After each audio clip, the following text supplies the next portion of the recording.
Hello, everyone, and welcome to another Blue Marble Week powered by Foundation for the Future.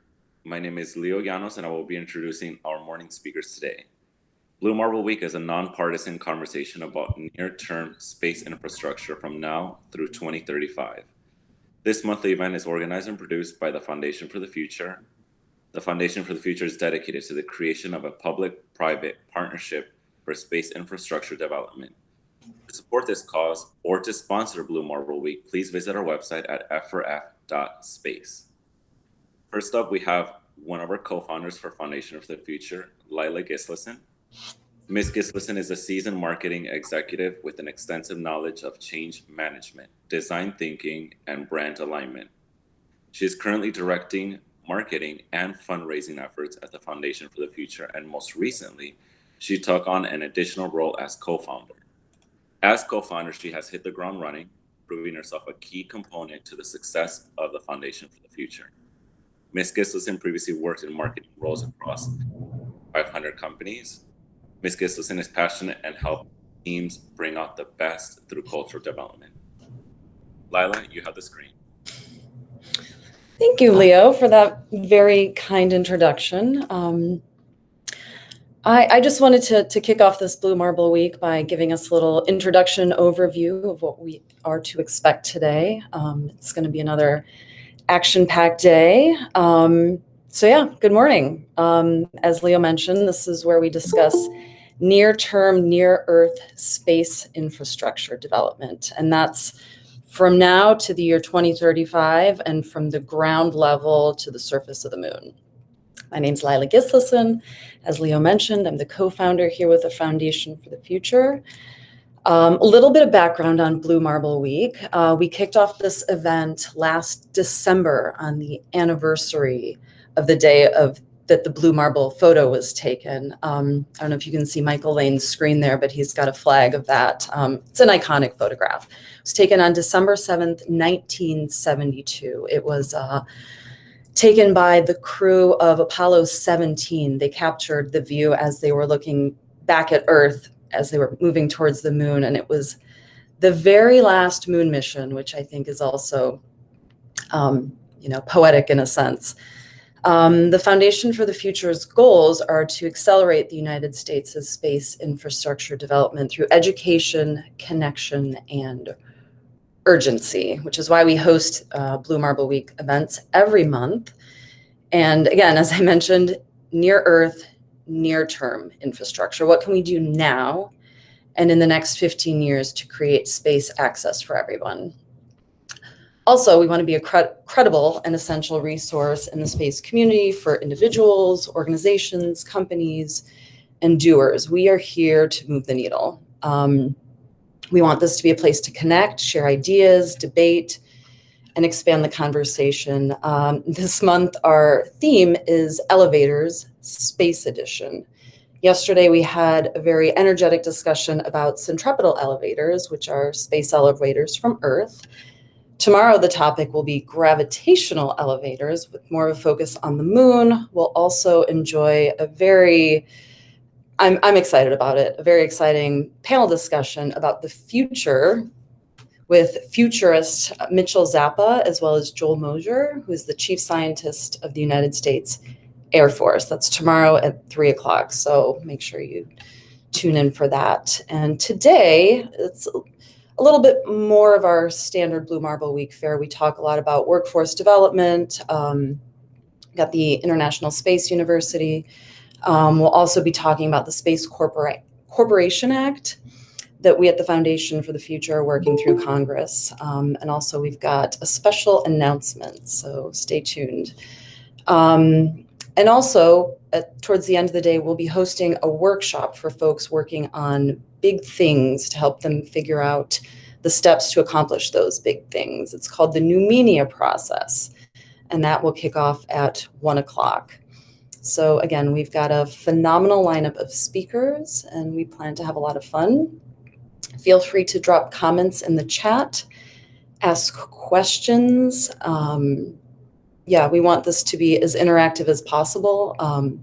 Also, throughout the day, we'd like to drop LinkedIn contacts in the chat because in the climate we're in, we don't have the opportunity to rub elbows in rooms anymore. So this is all we've got. But it's wonderful to connect people. So we're really excited to do that. So without further ado, again, thank you all for joining. I now pass it to Tim Chrisman, who is the co-founder and executive director of the Foundation for the Future. Tim? Actually, let me pass it to Leo, who will introduce Tim. So let me introduce Leo. Leo, please. Thank you so much. Again, Lila is amazing. I work with her, and she is just a life force. So thank you so much, Lila, for that. I'm going to introduce our other co-founder. He's our leader here at Foundation for the Future. It's Tim Chrisman. He's going to be talking about the 117th Congressional Report, the Space Act. Tim is a former CIA intelligence officer who supported the National Space Council. He is a retired Army intelligence officer and former intelligence advisor to the Joint Staff at the Pentagon. He holds 2 master's degrees, one in intelligence studies and one in international relations and affairs from American University. Mr. Chrisman is the author of the book Humanity in Space and of various articles about the expanse of our civilization in space. Tim's next challenge and mission is to make space accessible, survivable, and ultimately, as he would like to say, boring enough to be routine. So without further ado, Tim, you have the screen. Thanks, Leo. So as Lila mentioned in the day's introduction, the sort of point of these events is being the credible witness to the urgency around the cause that we at the Foundation are pushing. And to that end, the experts, the academics, and the innovators like you are the ones that create the message that we can then deliver. And so I think, as they say, for that, we give thanks. What I'm going to talk about this morning is the challenge and solution that we are presenting to the U.S. Congress as a first step towards the creation of sustainable infrastructure investment in space. And I say first step because not only is there numerous steps in the actual creation of the infrastructure itself, whatever it is that is being built, but it's also the first step because it's starting here in America, that it's not meant to stay a America-only initiative, but like most, if not all, of the best organizations and innovations that have come from America, they have been democratized throughout our partners and allies in the world and made better because of it. So many of the references you'll see in what I'm discussing are geared towards our customer set, which is the 535 members of the US Congress. That is not to say that there's not application elsewhere. And we do maintain an international advisory board that essentially tells us what we're saying and how it's perceived overseas, so we can help tailor the message to better reflect what we're trying to say. So I've titled this morning's presentation, Crossing the Chasm. If any of you have read marketing literature, it's a nod towards the famous theory that there is a gap between those who make and those who buy, and this sort of valley of death between innovation and adoption. And so I'm going to go through that with where the space economy is, how our proposal fits in, where it's at with Congress, and then open it up for questions. So, as any good pitch deck includes, there needs to be a problem we're solving. And our problem really is that we as a society have this idea that what we have now will solve all of our problems. So in this case, we have asked NASA to assume the mantle of development when in fact its mission is exploration. We've asked Space Force to create when it is meant to defend. And we look to billionaires and entrepreneurs to enable our access to space when they view themselves as the drivers of innovation. And so who then holds the mantle? Who then has the mandate to do these other things? And it's not that these groups are failing, it's that that's not their role. We don't expect a hospital to sell stock, but we do expect NASA to be the anchor tenant for the first space hotel. And it's strange. We understand how we got here, but for an outside observer, it may be strange. As a former military officer, anytime I would go into a new environment or present about a new environment, I always had to orient everyone to the map where I was describing where we're at, where we're going. And so having oriented this slide with north being up, we are here. You can see the arrows. I'm not going to point with my fingers. But we, being the space economy and space advocates writ large, we're nearing a rough patch.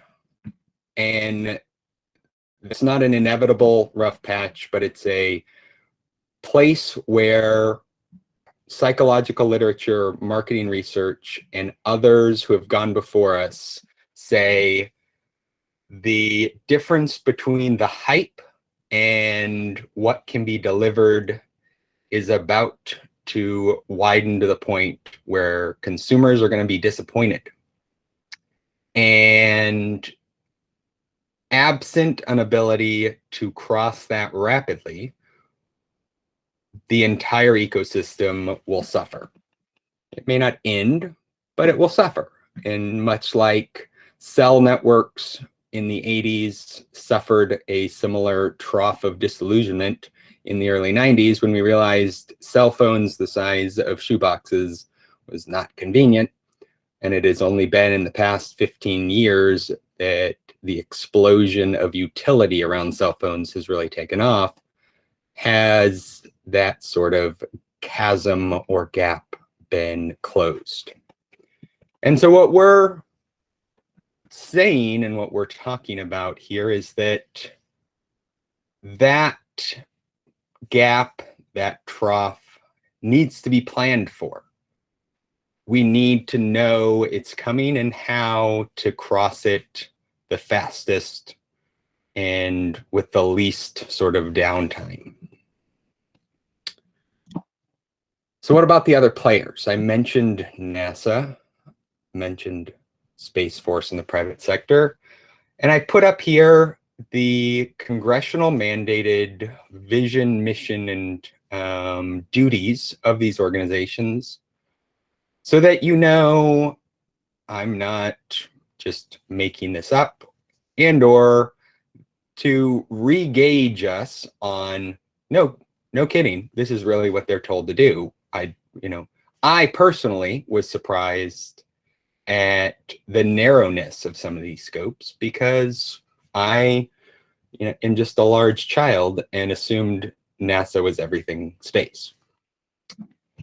And so with NASA, they really have the goal and mission of pushing the envelope of possible, of expanding humanity's knowledge and creating a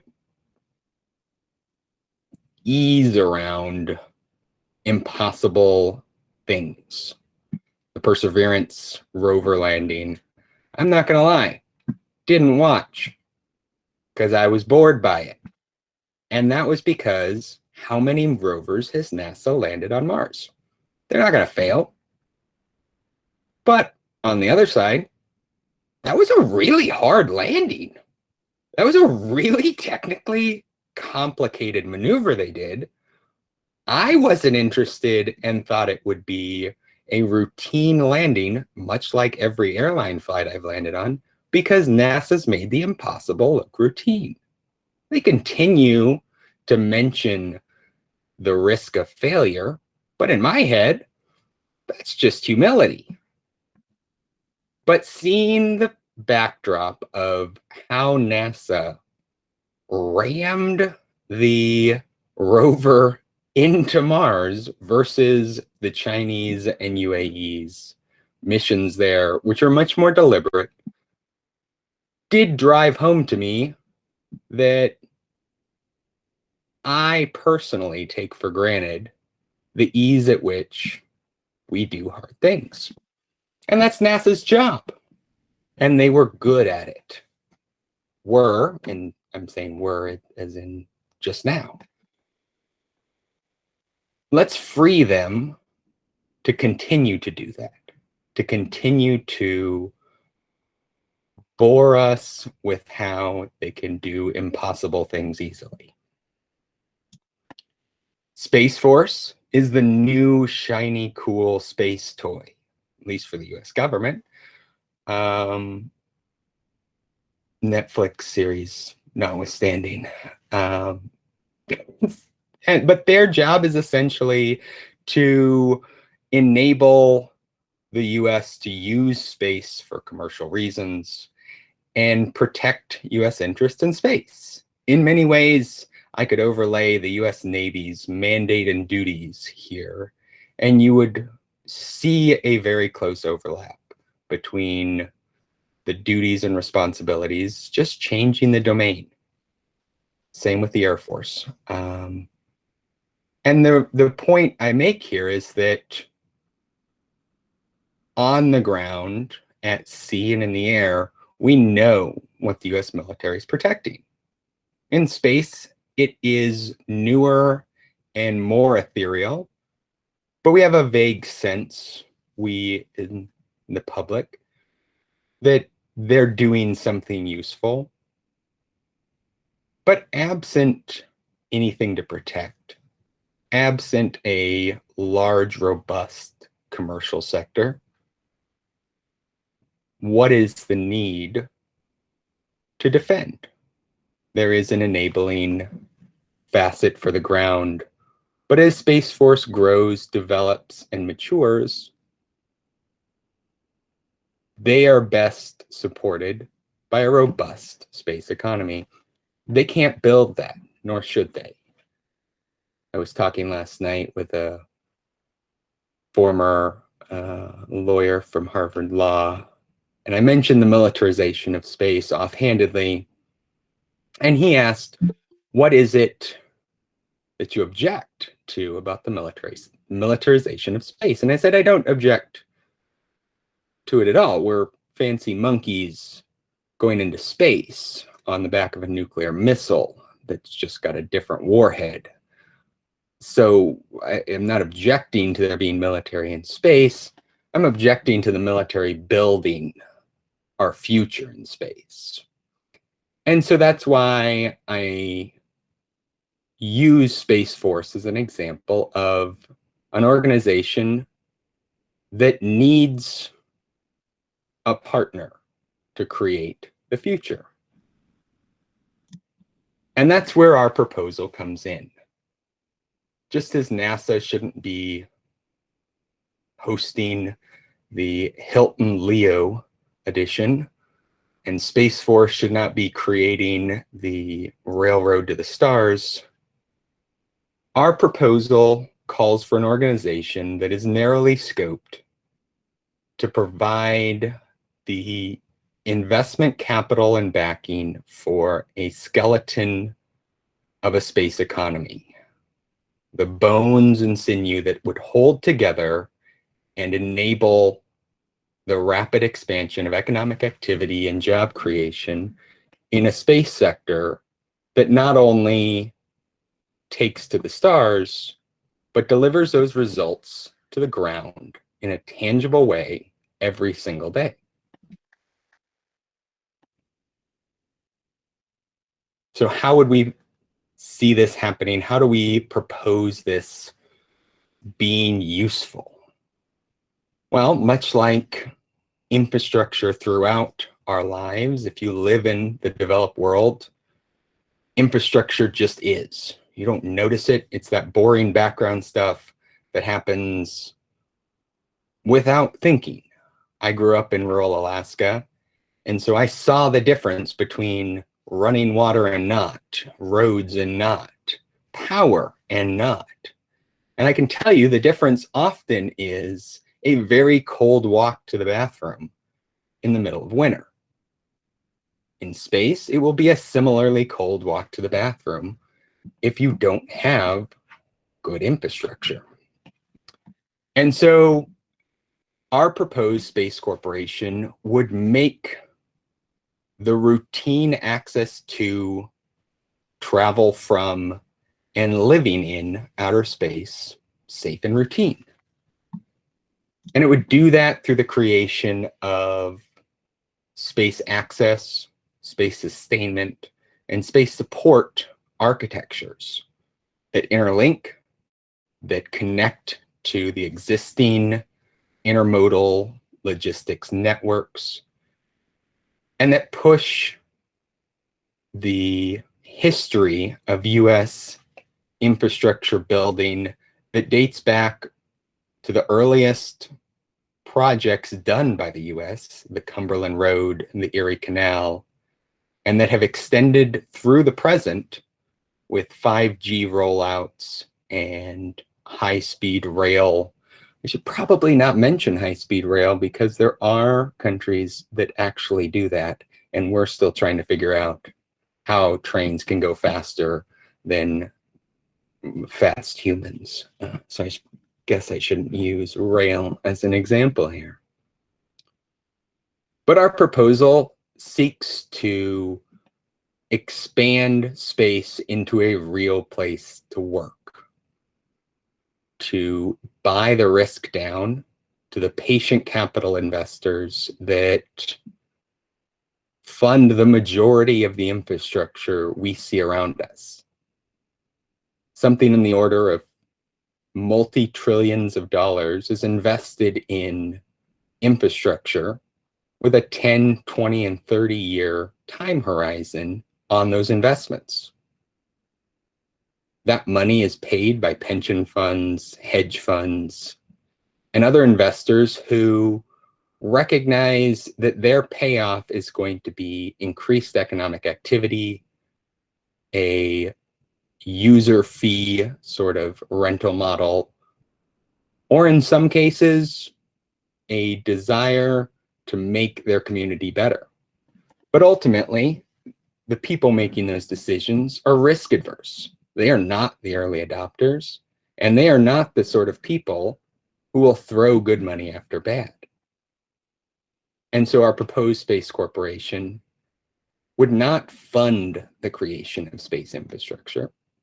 It would enable it through partnerships with those multi-trillions of dollars by buying the risk down. And it would do so not only through essentially giving the government a stake in the failure by putting up some of the capital, but also reducing the political uncertainty. Right now, investing in a space project with a 10-year time horizon guarantees you multiple administrations and the better part of a half dozen or more Congresses. There is no way an institutional investor can predict the level of risk and the level of change that will occur in that time period with any sort of certainty at the sort of margins that those investments often have. And so what we are offering is a way to smooth that and ultimately buy access to that capital. So why infrastructure? Infrastructure is boring. It's not cool. I will admit, when I started this, the idea of infrastructure often seemed like one of those buzzwords that was used to sound important and dignified for a project that would otherwise not get any attention. And that might be a fair way to describe the majority of what we talk about when we say infrastructure, especially when we're repairing existing infrastructure. It isn't cool or exciting to fill potholes. It isn't cool to rebuild bridges, but it is effective. And it does create effects for decades. And it does provide a return on that investment to the society at large that far outstrips the money put in. Now, I included this joke about civil engineers in part because my dad's a mechanical one. And so if you are an engineer or have lived with one, you know that civil and mechanical engineers think their jokes are the funniest, and they always involve the opposite kind. The point still stands. It is goofy that we ask the people charged with building infrastructure whether we need infrastructure. Might it not be a better way to examine this problem to ask, what do we get from investing in space infrastructure? Well, in the case of GPS, which ironically enough, I try to avoid using as much as possible because it is old. And old things don't capture the imagination until they become vintage. And GPS doesn't seem likely to become vintage. But it is a salient example of space infrastructure, and its return on investment is staggering. There are other space infrastructure related investments, be they spaceports, be they space solar power technology demonstrators now, that look likely to yield similar outsized returns on investment compared to historical norms. And historical norms are not unimpressive. It is a conservative estimate that $1 spent by the federal government on infrastructure creation or repair will return $1.50 of economic activity generated per year for the life of that investment. That's a pretty good return, especially coming from a fairly inefficient mechanism of spending. GDP growth as a result of GPS far outstrips that 50% return. And we believe, along with others, including research done by Morgan Stanley, JP Morgan, and Deloitte, that the space economy's infrastructure investments are likely to enable far more of economic growth because they are going in where nothing exists. And so it would be more equivalent to creating infrastructure in the Old West than it would be to repairing roads right now. So I've talked a lot, sometimes in vague terms, about the space corporation that we're proposing and that is currently being reviewed in Congress. But what exactly would this look like? I like to describe it as the result of a blended approach.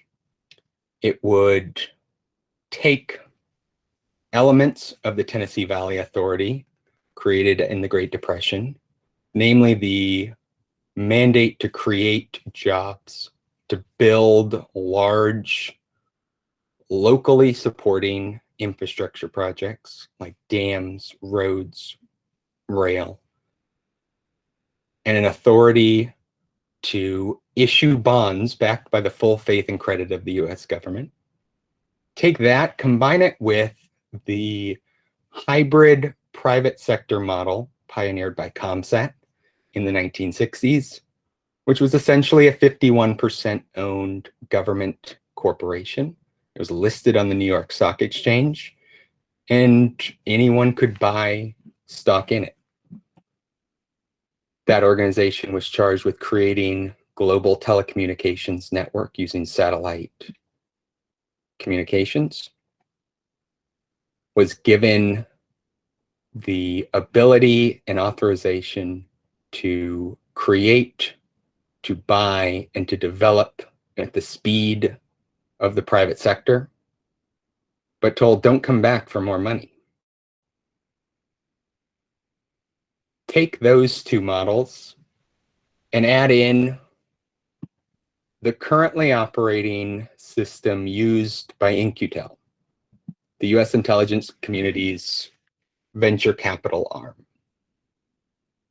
This organization invests in early stage startups that may be of value to the US intelligence community in the future, but it does so with non-voting investments. It is required to take a minority position in any investment round it participates in, often being less than 10% of that investment round. And it's required to bundle its investments with other organizations. In many cases, it has become the sort of good housekeeping seal of approval for VC firms looking to invest in intelligence-related startups.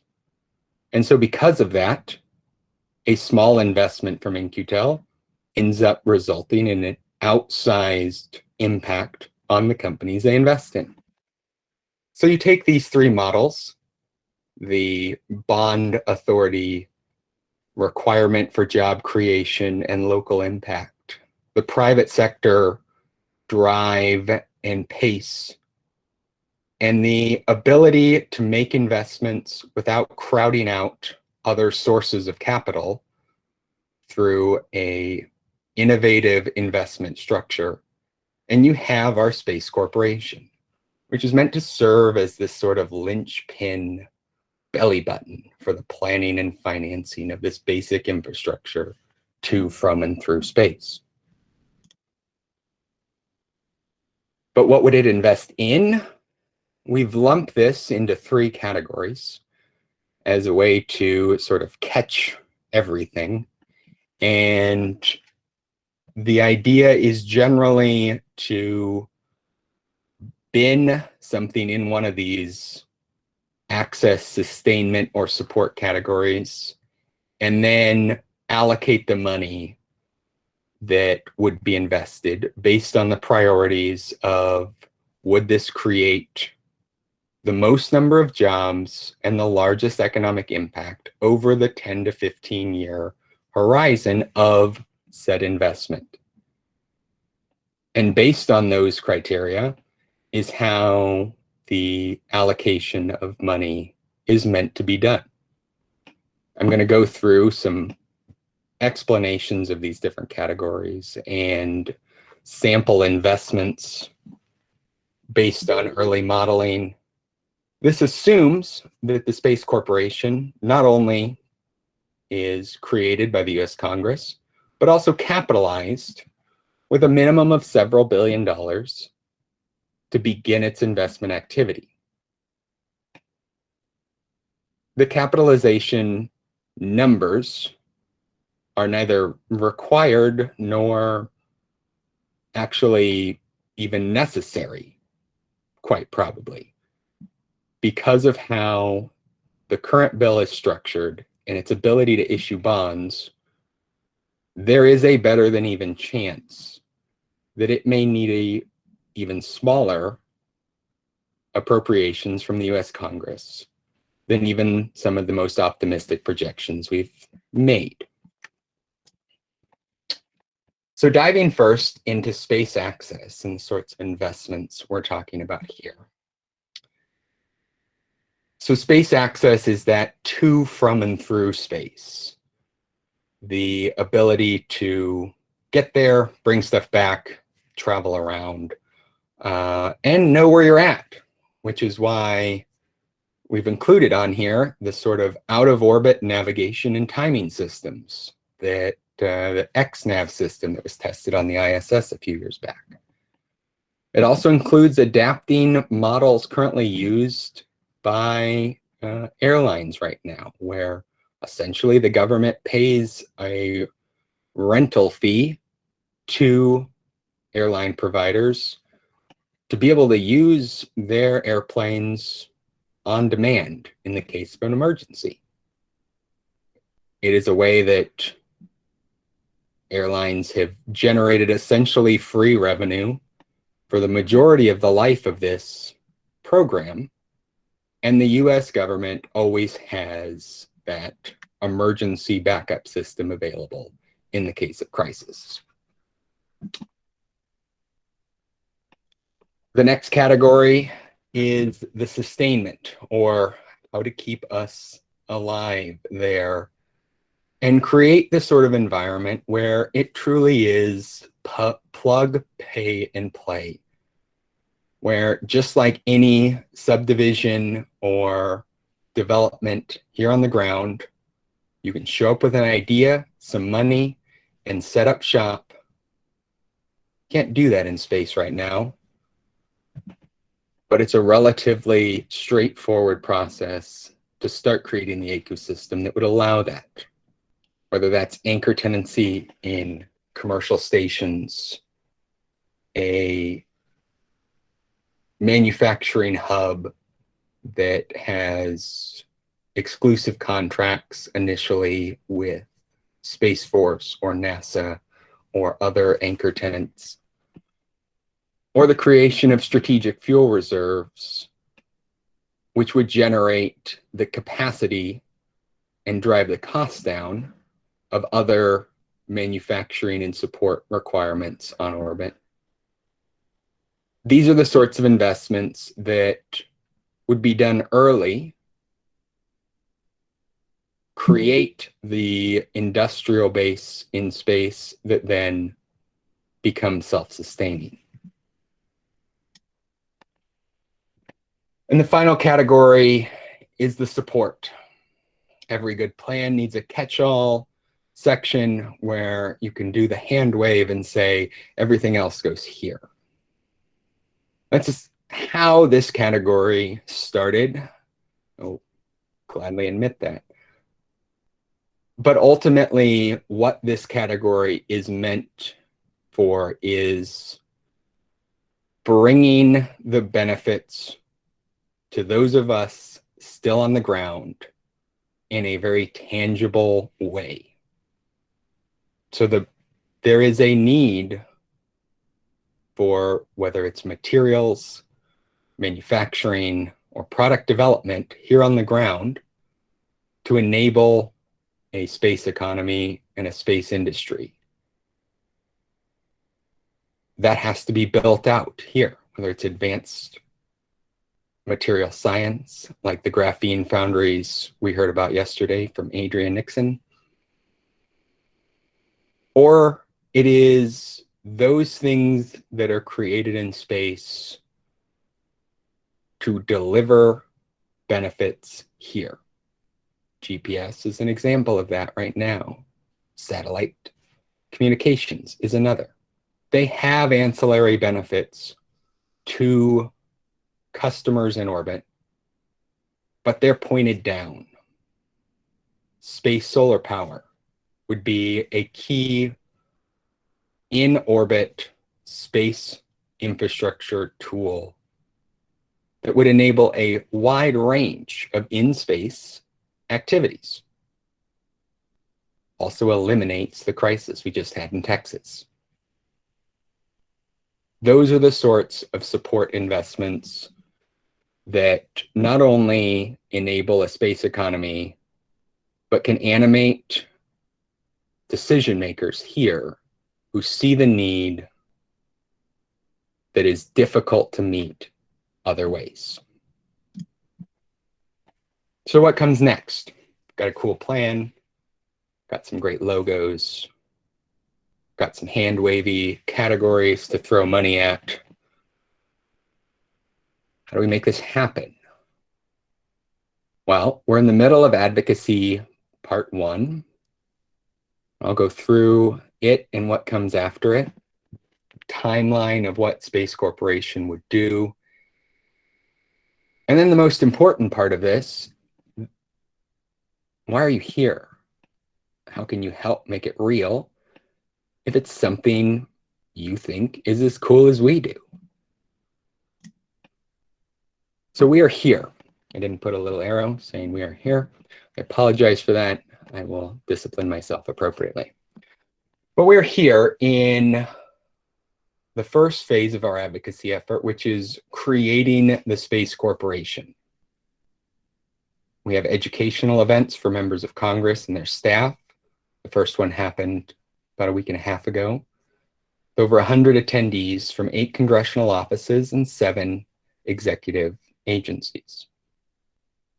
But ultimately, our customer base for this phase is 535 members of Congress.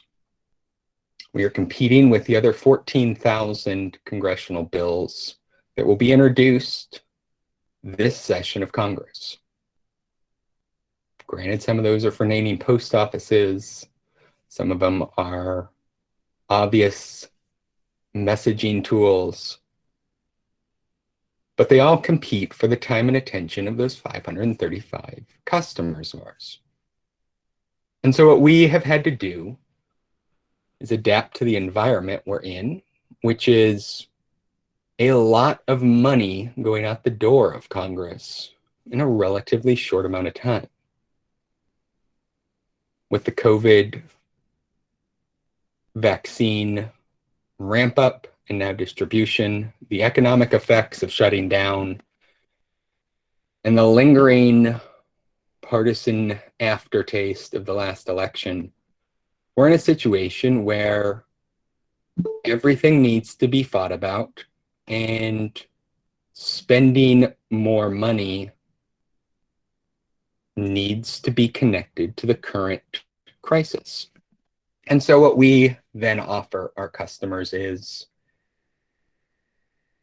an achievement that would be worthy of a campaign for the price of a cup of coffee. Not literally, but close. The creation of an entirely new federal agency or federal organization is often what political campaigns are built around. And yet our proposal offers that with the implicit and explicit statement, no money need be put against this. The Congress people that referred our bill to the House Legislative Council, where it sits now, is being drafted from the text we provided into a House bill for official sponsorship in the US House. It explicitly says there is no monetary appropriations affiliated with or associated with this bill. And that's very deliberate, and we'll get into that in advocacy part 2. But the important thing is, once Space Corporation is created in the model we've designed, there's not actually a need for the appropriation. It would be helpful, but not needed. And so in part 2, Space Corporation has been created by an act of Congress, signed into law by the President, and its board of directors chosen. At this point, Congress now has a choice. Do we appropriate money to capitalize this new corporation that we just created? In effect, we have just bought the car. Do we want the extended warranty? In this phase, we have a smaller customer base because there is a very good chance that any money allocated to Space Corporation would only need to clear 1 or 2 congressional committees before being added as a rider onto existing infrastructure investments, existing budget appropriations, or agency monies. I came from various federal organizations and saw fairly routinely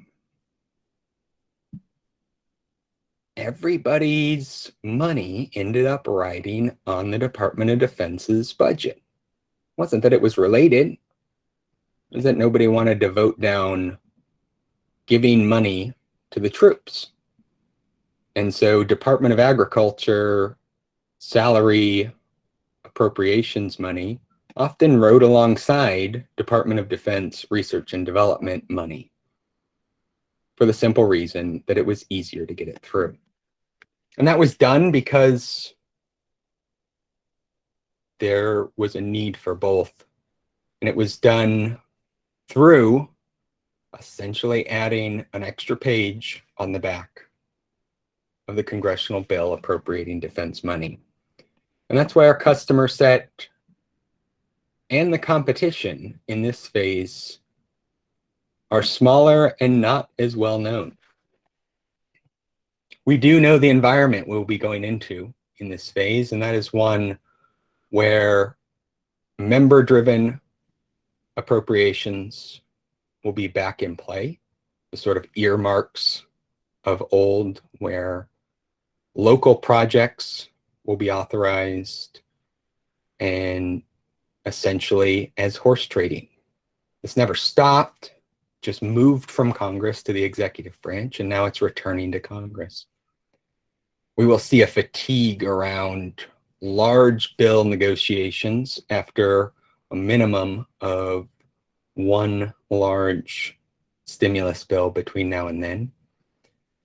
And we will see the beginning of the 2022 election partisanship cycle ramping back up.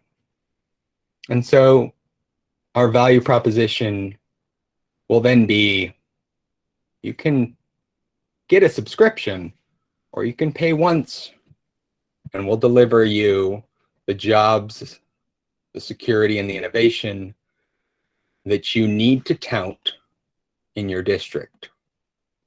And here's how.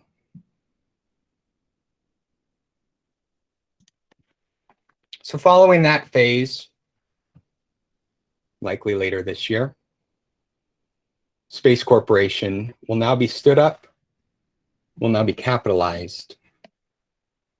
We'll begin the process of listing on an exchange and organizing its projects.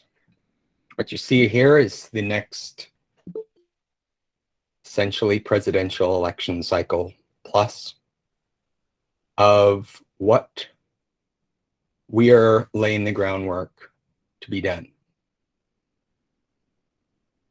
With any operation, with any new product, with any new organization, early and quick wins generate the momentum needed for larger ones. This month's Blue Marble Week is around space elevators. We cannot start building a space elevator right now using the political will that we all see around us. And a new organization has to demonstrate it has the capacity to do little things before it can be given the big. And so that's why our proposal builds towards ultimately the creation of multiple mega projects sized infrastructure tools like space solar power and a space elevator. And we do that through tool generation, through prizes like the X Prize, through tangible delivery of benefits to government, the private sector, and Main Street at large, to create a constituent network that sees the use.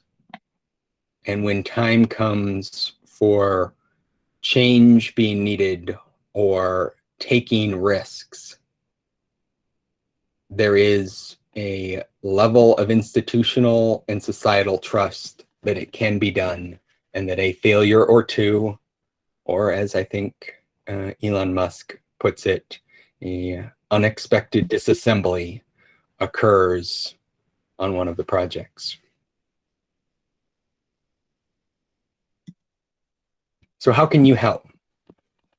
How can you be a part of not only the creation of Space Corporation, but the enabling of that political, intellectual, and social capital that will enable the success of this endeavor going forward? Well, first off, and this is how I always lead, we need ideas. And to get ideas, we need a broad coalition base of people who are excited, who share the vision of making space boring and routine, but who have different goals about how to do that.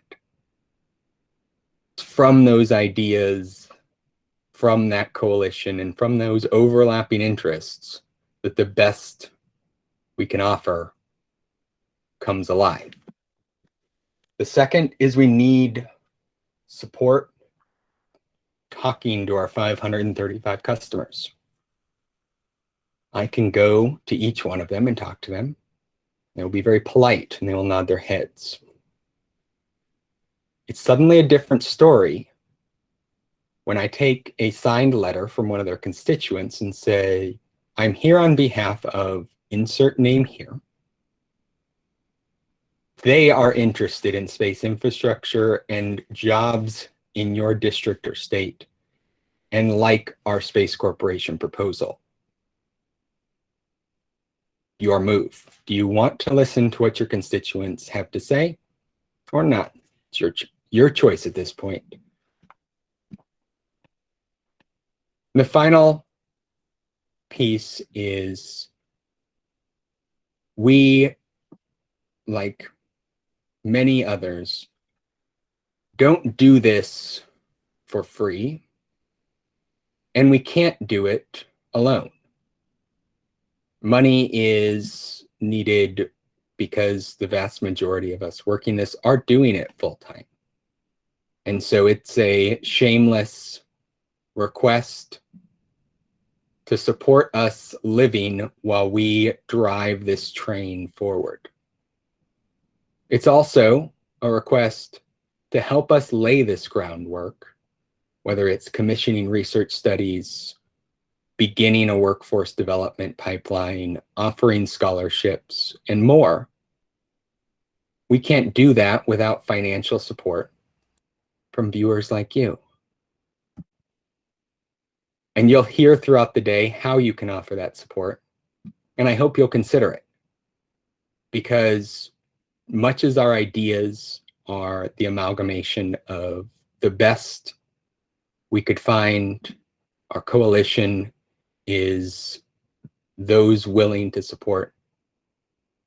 Financially, it is more advantageous to us, to you, and to the ideas we carry that we not be beholden to a single entity, a single person, or a single organization. And so having the broad financial base enables the grassroots effort that we're leading. Thank you. And I'll open this up to questions. Thank you so much, Tim. We actually have 5 minutes left till our next speaker. In the meantime, we do have a very interesting question from Mr. Andrews, who asks, would Space Corporation sell shares and go public because he would invest? They would. The third act of the Space Corporation right after the choosing of a board of directors. The logo design would be the public issuing of stock on a public stock exchange. And of the stock in the company, 51% would be held by the US government as essentially a controlling interest, and the rest would be sold. Yeah, it's very important question there. He's I believe he's a teacher, so general public, this is one of the things that people really need to understand. So if you have any more questions about this, please go visit Foundation for the Future's website at f4f.space. Thank you so much, Tim, for that. Gladly. He's the leader of Foundation for the Future, an amazing person, amazing individual. So please go to f4f.space for more information.